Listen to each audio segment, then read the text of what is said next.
Well, folks, it's that time of year again to count down the worst films I suffered through in 2023. And I have to say, this is probably the easiest worst of the year list I've ever put together. Usually I have to compare and contrast and choose the lowest of the low at the end of each year, but when it comes to 2023, the obvious choices were the only choices. I knew immediately what was going to make this list because these were the only 10 films this year that I outright hated and had no ambition to ever watch again. 2023 produced a ton of crap, but none as bad as the 10 films I have in store today. That being said, here are a couple of dishonorable mentions. The Flash. Some people loved this, I personally did not. If not for Michael Keaton and Sasha Calle, this movie would be absolutely useless to me. The Haunted Mansion.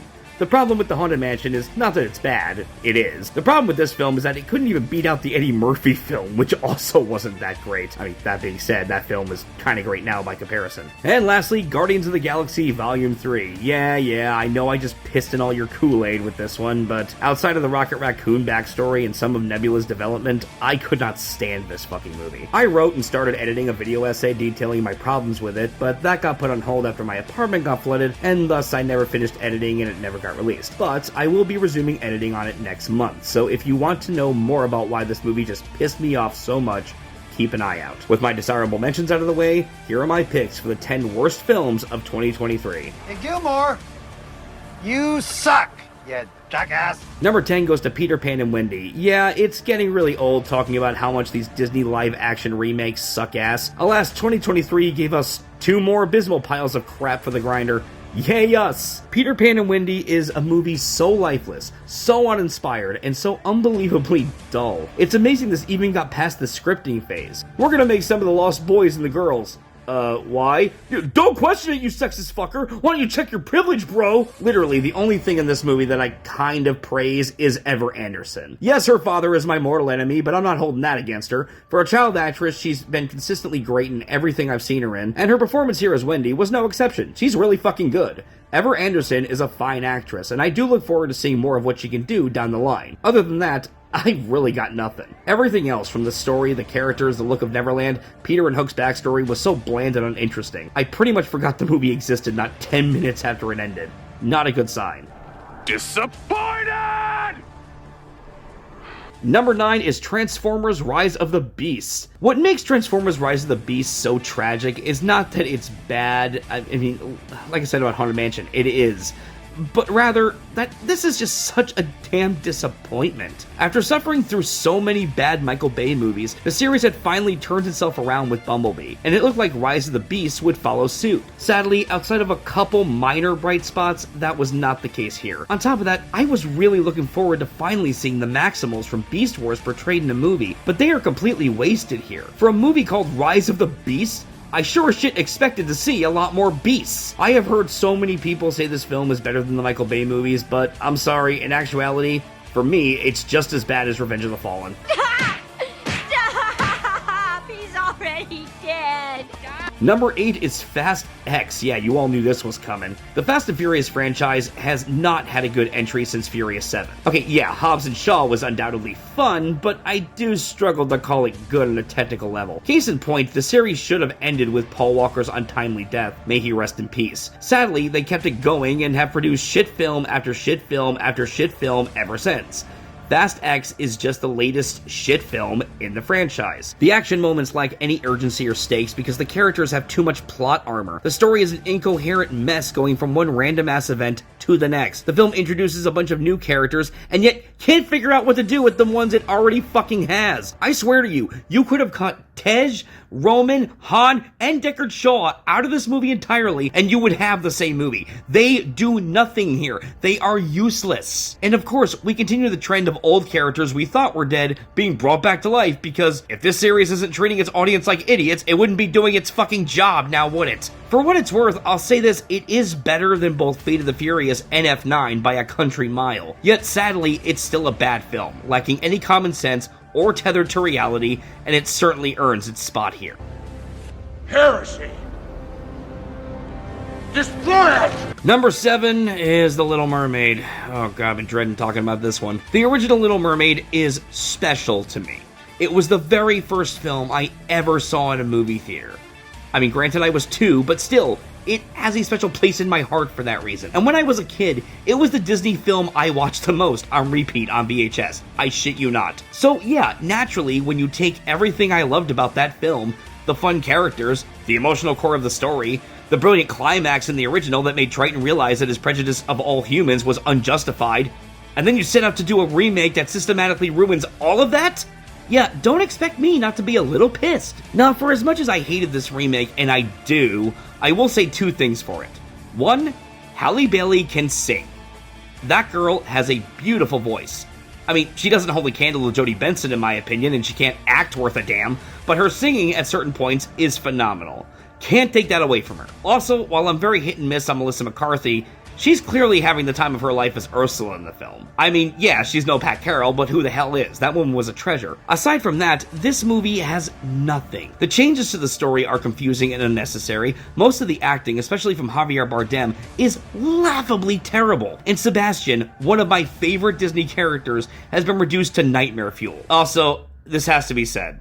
On a side note, Awkwafina as Scuttle was so ear-piercingly annoying that every annoying character in Disney history officially gets a +1 modifier from me, provided they don't sing a song called Scuttlebutt.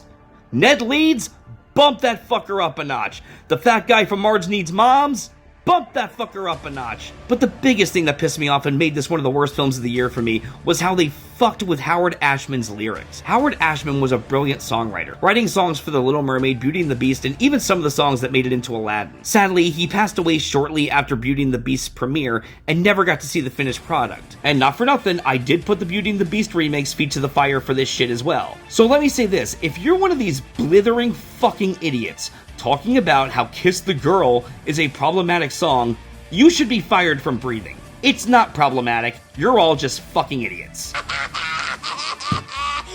is so lame. Damn, talk about a disappointing year. Now, before this film, I didn't hate any of the Insidious films by any means, I just really didn't love them. Except for the third film, that movie was fucking harsh. This is the first one I can legitimately say that I hated. This sequel was an underwhelming, incoherent plate of ass. The father-son bickering was aggravating. The notion of this family being broken after all the crap they endured in the first 2 films was off-putting. The villain is just the Darth Maul on roids douchebag from the first film again. I mean, like, really, with all this shit, why'd you even bother? The only thing I can really say for it is that the directing is decent. Patrick Wilson does have a good eye behind the camera, and I do think if given the right script, he could produce a solid horror film in the future. But the script for this was just so lazy and tired that I lost interest over halfway through, and had no ambition to ever see this film again when it was over.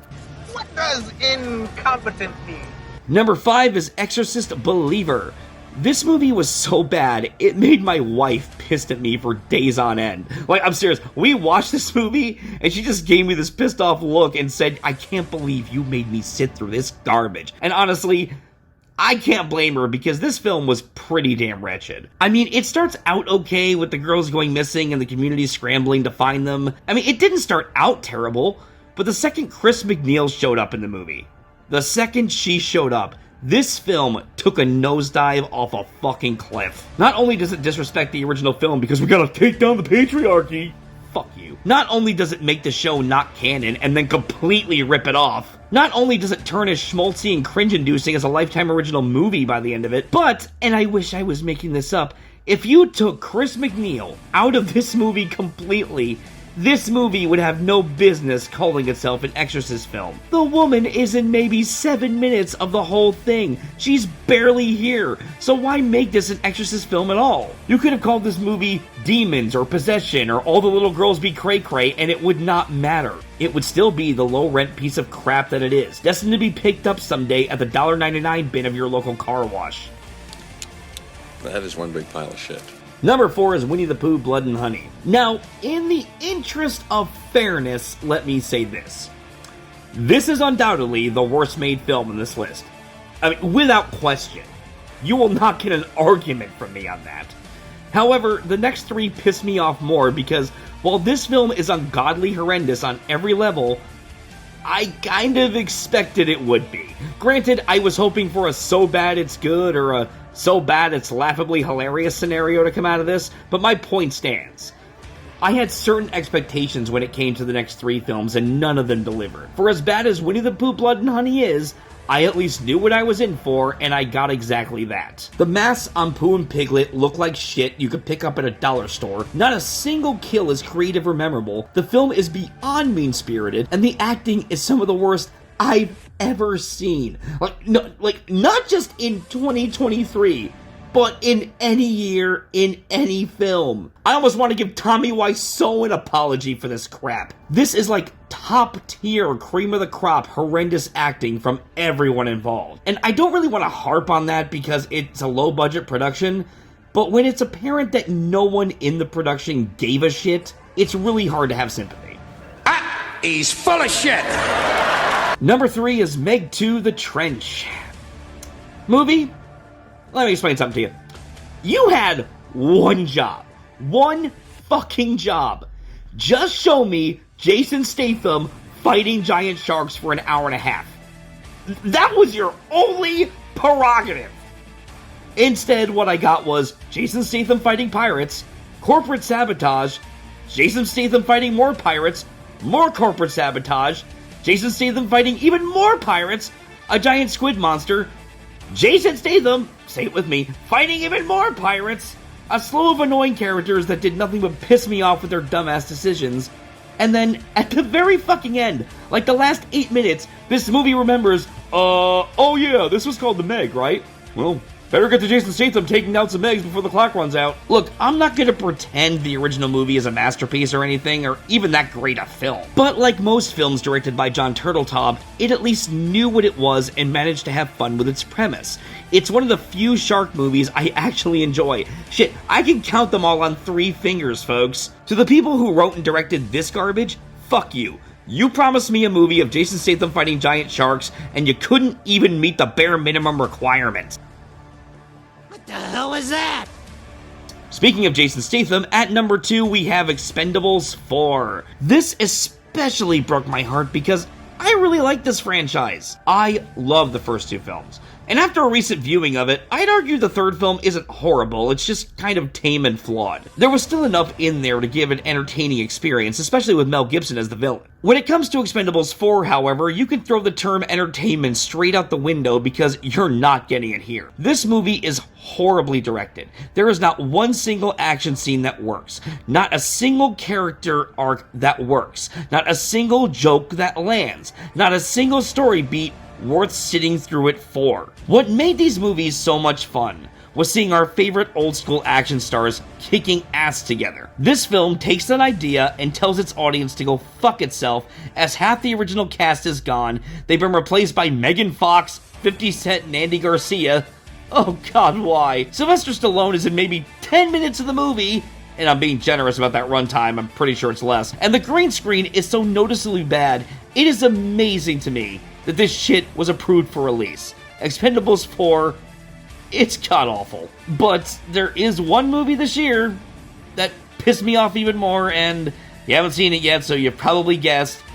Why are they doing this? They're just taking Indiana Jones and they're raping him! Indiana Jones and the Dial of Destiny. If you saw my review for the film, this should come as no surprise. It is not only the worst film I've seen this year, but also the most disappointing. Again, there was no disappointment with Winnie the Pooh Blood and Honey, but all the disappointment in the world when it came to this. Now, I've already talked about this garbage ad nauseum, so I'll try to keep this brief. This is the worst Indiana Jones movie by a landslide. Don't you dare try to tell me Crystal Skull is worse. It's not even a contest. The villains feel tired and boring. The plot is near non-existent. Indiana Jones is treated like a joke throughout the entire film. The plot armor for the characters is ridiculous. The character of Helena is one of the most despicable, worthless characters I have seen in any film. Mutt is killed off-screen. Indiana and Marion are divorced off-screen. Yeah, way to completely ruin that beautiful ending from Crystal Skull. And, you know what, don't even get me started on this horrendous de-aging effects. Indiana Jones and the Dial of Destiny is easily the worst and most disappointing film I've seen all year. I would honestly rather watch any other bad film on this list. I am dead serious. Anything is better than seeing a childhood icon of mine being desecrated so severely and treated like a pile of garbage. But, folks, what were your worst films of the year? Please let me know in the comments, and please subscribe if you would like to see more.